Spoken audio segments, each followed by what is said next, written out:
A blind dog was losing hope until a cat did something unbelievable. Sarah Matthews stared at the veterinarian's sympathetic face through tear-filled eyes. The diagnosis felt like a punch to the stomach. Her beloved 5-year-old golden retriever, Charlie, was going blind. Progressive retinal atrophy, they called it. An inherited disease with no cure. "How long?" she managed to whisper, her hand instinctively tightening around Charlie's leash. Dr. Anderson leaned forward in his chair, his kind eyes meeting hers. "The deterioration varies from dog to dog, but given the rate of progression we're seeing, I'd say Charlie has about 3 to 6 months before complete vision loss." Sarah glanced down at Charlie, who sat quietly beside her chair, his tail gently thumping against the clinic's linoleum floor. His warm brown eyes still held that characteristic golden retriever sparkle, but she could see the subtle cloudiness beginning to form. How could she explain to him what was happening? How could she prepare him for a world of darkness? The drive home to their modest craftsman house in Portland, Oregon, was a blur. Charlie sat in his usual spot in the back seat, his head hanging out the window slightly, catching the early autumn breeze. Sarah couldn't help but wonder how many more times he would enjoy watching the world whiz by, how many more sunsets he would see, how many more squirrels he would chase across their backyard. As a freelance writer working from home, Sarah had always appreciated Charlie's constant companionship during long days of typing away at her laptop. He would lie at her feet in her home office, occasionally nudging her hand for attention or reminding her it was time for their afternoon walk.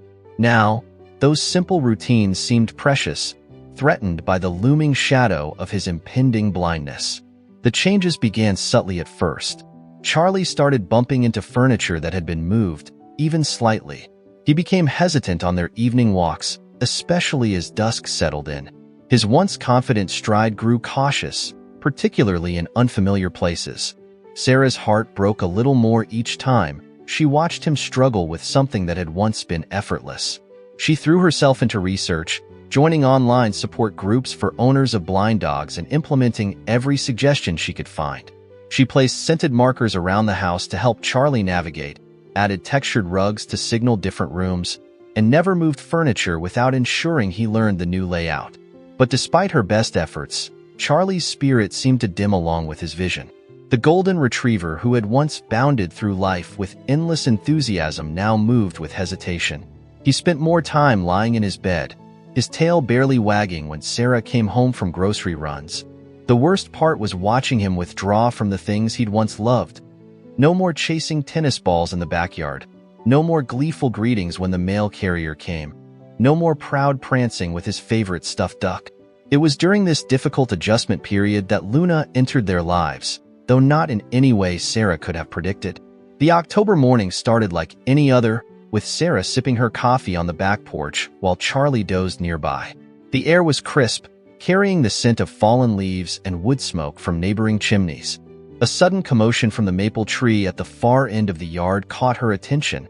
A blur of gray fur tumbling through the branches, followed by an ungraceful landing in a pile of leaves.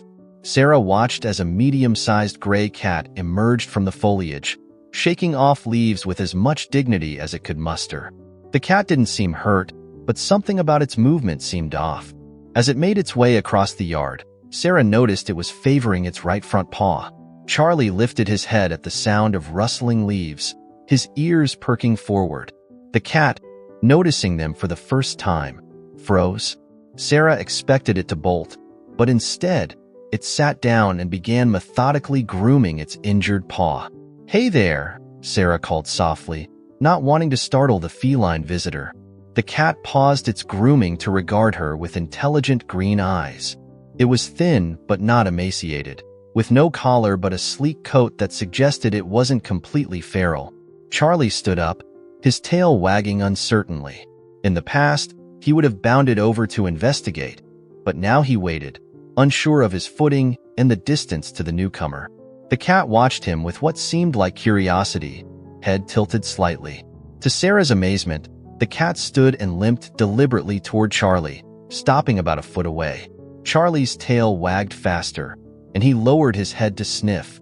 The cat reached up and gently patted his nose with its uninjured paw, causing Charlie to sneeze in surprise. Sarah couldn't help but laugh at the interaction, the first genuine laugh she'd had in weeks. The cat stayed in their yard all morning, seemingly content to rest in the autumn sun. When Sarah went inside to work, she was surprised to see it follow Charlie to the back door. Something about the cat's determined expression made her open the door wider, allowing both animals inside. "I suppose you could use a meal and a look at that paw," she told the cat, who merely blinked at her as if this had been the plan all along. "But no promises about staying," she added firmly, even as she found herself filling a bowl with water and opening a can of tuna from her pantry. She posted "found cat" notices online and around the neighborhood, but deep down, she had a feeling no one would claim this particular feline. The cat, whom she started calling Luna because of the perfect white crescent mark on her chest, seemed to have arrived with a purpose. That first day, Sarah watched in fascination as Luna followed Charlie around the house, staying close but not intrusive.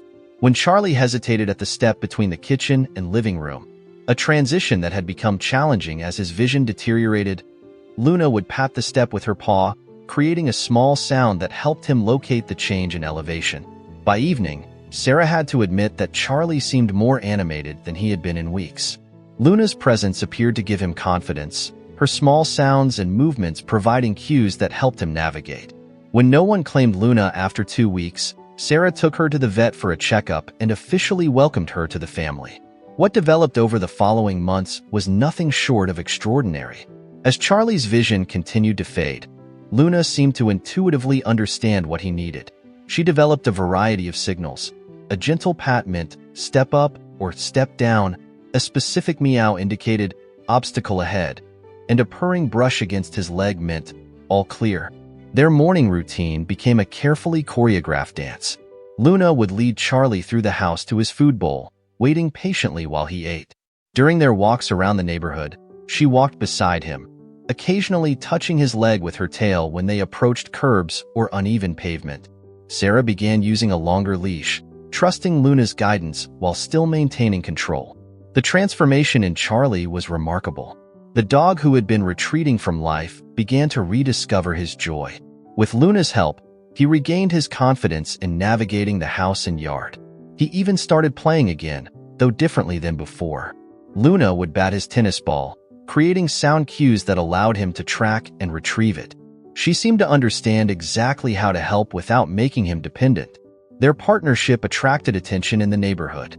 People would stop on their walks to watch the unusual pair, the blind golden retriever and his feline guide. Children were particularly fascinated, and Sarah often found herself explaining their special relationship to curious onlookers. One such encounter led to an unexpected opportunity. Margaret Wheeler, a local journalist, was so moved by Charlie and Luna's story that she asked to write a feature for the Portland Tribune. The article, titled "An Unlikely Guide," the cat who became a blind dog's eyes, went viral online, touching hearts far beyond their local community. The attention brought unexpected challenges. Sarah had to field countless interview requests and politely decline reality TV show proposals. But it also connected them with others facing similar situations. Soon, Sarah found herself running a blog about Charlie and Luna's journey, sharing their experiences and the practical solutions they discovered. The blog became a resource for people with blind or disabled pets, offering hope and practical advice. Sarah shared everything from their home modification techniques to the specific signals Luna had developed.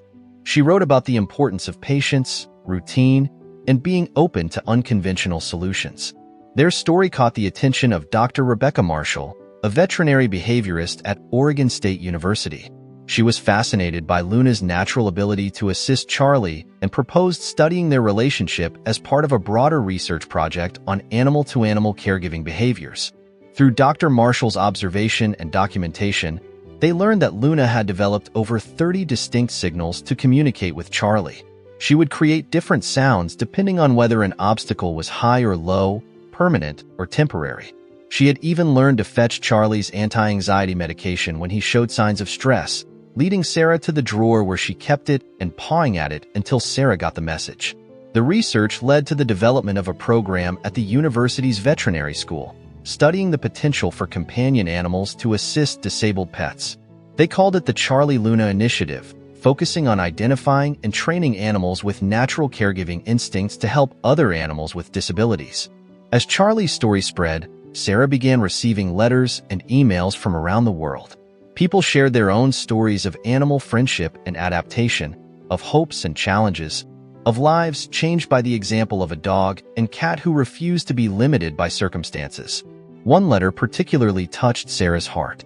It came from a 9-year-old girl named Emma in Seattle, who was gradually losing her vision to a genetic condition. Emma wrote about how Charlie's story helped her feel less afraid of the future, knowing that with help and determination, she could still live a full life. Sarah arranged a video call between Emma and her parents and spent an hour sharing Charlie and Luna's journey, watching Emma's face light up as Luna demonstrated some of her signals for the camera.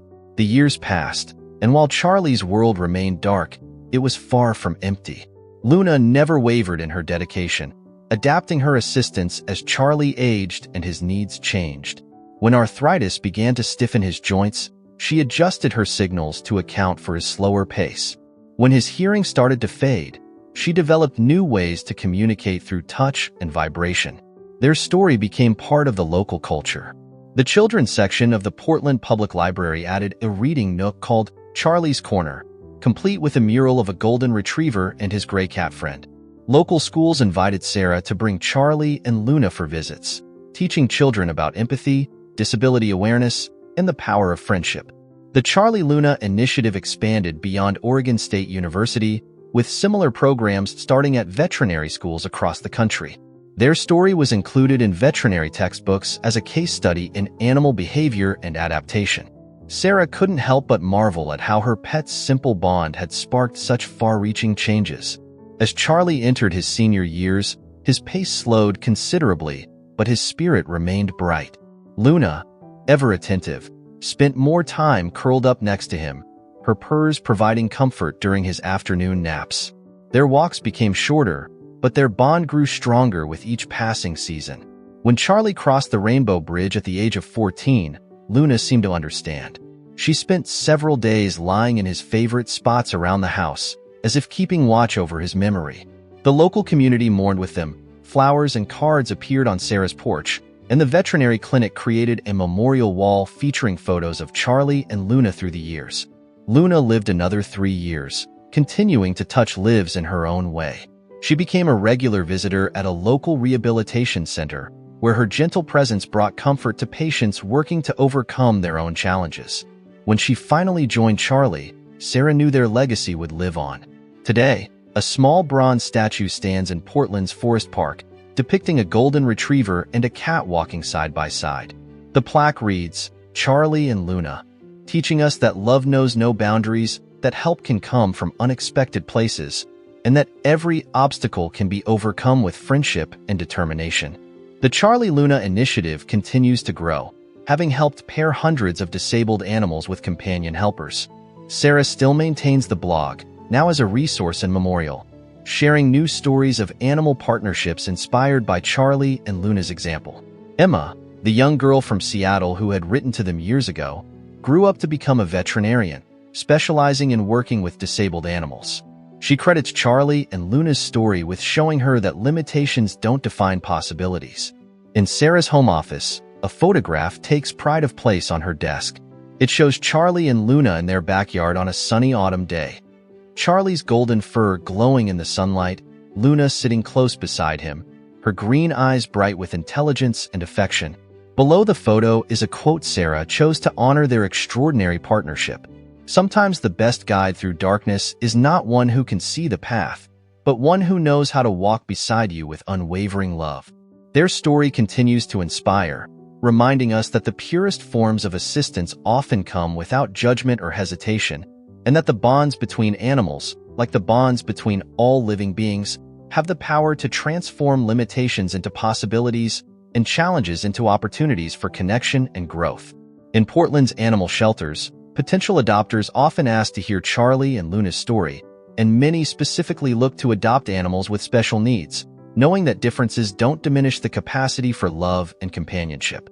The local veterinary community reports a significant increase in people willing to adopt disabled pets, inspired by the example of what's possible when hearts are open to unconventional connections.